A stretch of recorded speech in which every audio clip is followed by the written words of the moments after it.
আসসালামু আলাইকুম, সবাইকে আপনার টিচিং একাডেমিতে স্বাগত।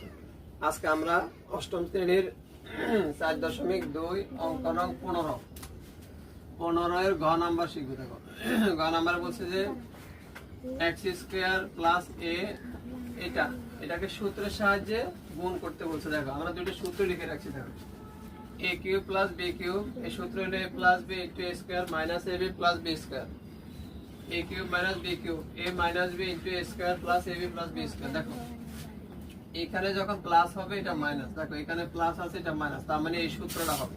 খেয়াল করো, তাহলে দেখো আমরা সূত্র বানাবো a plus b into a square, মানে এটা a এটা b, তাহলে a স্কয়ার কিন্তু আগেই ছিল।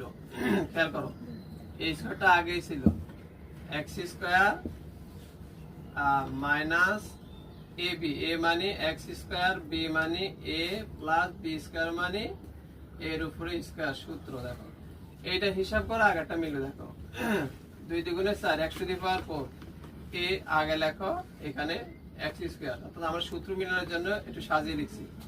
অর্থাৎ a x স্কয়ার হলো a, a হলো b, অর্থাৎ a square minus a b plus b square.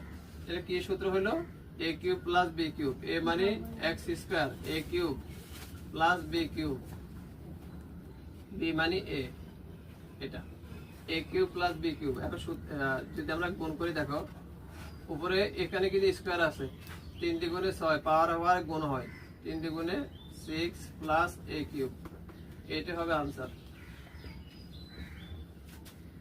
সহজ অঙ্কগুলো, অনেক সহজ অঙ্কগুলো তো পরীক্ষা আসে, একটি অঙ্ক দেয় এখানে তুলে ফেলো।